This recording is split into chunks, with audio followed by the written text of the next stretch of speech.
You are funny in quirky ways, extremely generous in the ways you relate to others, interested and enthusiastic about all of life, particularly tolerant of differences, adventure-seeking, and patient with those you love.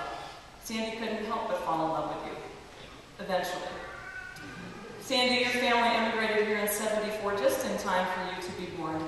Your uncle, a math professor, and your aunt were like second parents.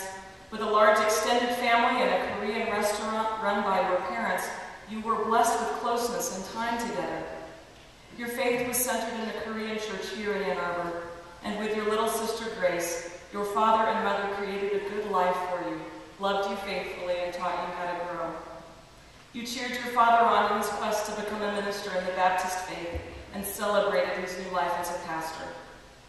After a degree at the U of M, you headed to Baruch College in New York City for your master's and a job in the fashion apparel industry. The years in New York City, as I understand it, catered to your get-it-done-now persona, something that both helped and probably challenged you.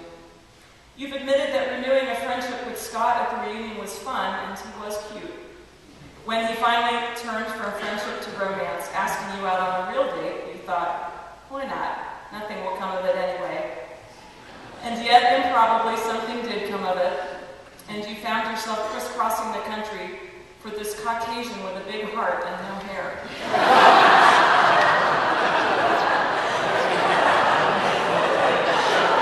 And I promise that's the last haircut. To cherish and develop this new love was where you wanted to be. Suddenly, before you could help yourself, there you were, camping, outside in tents. There you were, a former canine-phobe, hanging out with a dog that looks like a wolf.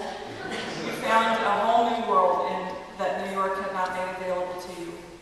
You found a home in San Francisco with Scott, a world of good friends waiting, and more joy than you could ever imagine. You witnessed the people that you love. Scott, your family, and your friends embrace one another and welcome. Beholding Scott embracing your culture, traditions, and fitting right in. It has been so very good.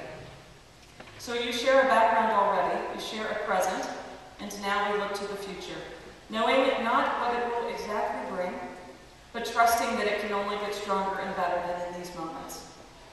Faithfulness is the theme of both readings that you chose from the Old Testament. The second that was read draws us to consider our faithfulness to God, the first that was read to one another. Let me start with the second from Proverbs, a kind of writing that we call wisdom literature.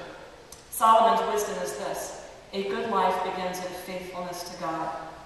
To be wise is to lean on God for guidance and not rely on our own insights. Though we would tend towards self-mastery, the truth is we cannot make it on our own. There is one in whom we find our purpose and our ultimate fulfillment. When we listen for the voice of God, we turn away from the voices of the world, too often polluted with selfishness, shallowness, and greed. We remember that the world we would make is fragile, but the gifts of God are transformative, empowering, and eternal, and they transcend money, power, sex, travel, beauty, and all our material delights. Easy words, but hard to live out in the 21st century. Whether living the crazy life in the throbbing jungle of New York City, or on a laid-back beach in California, or here in 28 square miles of reality, to have integrity to our faith is hard. The wisdom of the world is that we need to get smart, get an education, get experience, get a second language. Take it all in, for the more you know, the better you will be about making decisions and being successful, choosing the right spouse, the right schools, the perfect job, the right hedge fund. Trust in yourselves, lean on your own rich insights. And not that the choices we make aren't important. We know that they are. But the world celebrates those first and foremost. Those who trust in God and say so are too often ridiculed.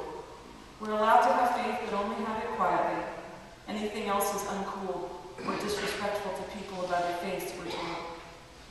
Solomon says, be wise. Rely on one another in marriage. Be faithful, be big and bold and proud of what you believe. Treat all people with kindness and respect, but also treat yourselves with respect. Let your faith show in how you live your lives. Let your faith show in how you live your marriage. Learning this and living this out takes a lifetime. but today you are continuing to go in the right direction. The first reading was from Song of Songs, a shockingly and seemingly misplaced book in the Bible, mostly filled with love songs and erotic imagery. What in the world is this doing in the Bible, most people ask when they thumb through the Song of Songs. Amidst these dialogues between a man and a woman, scenes of passion, physical beauty, memories of past encounters, and longing for the presence of the lover, we find something tremendously holy. Love marked by mutuality and fidelity. Lovers are faithful to each other. They only have eyes for the other. Though being faithful to God is the beginning of wisdom, in marriage, faithfulness to spouse is the beginning of happiness. In a culture saturated with sexual images but sorely lacking in prominent examples of lifelong love, this text celebrates love between a man and a woman that is sustained by commitment and exclusivity. We cannot have a relationship of depth, meaning, and respect without this. Beyond the obvious, we must not cheat in marriage. There are the broader implications. Be faithful in all ways.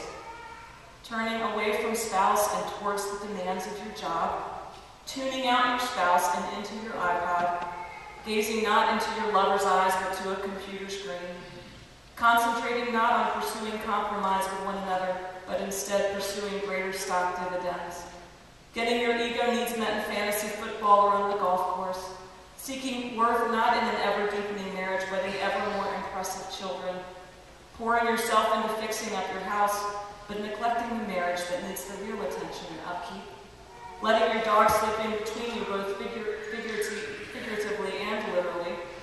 These are many ways we can be unfaithful to our spouse.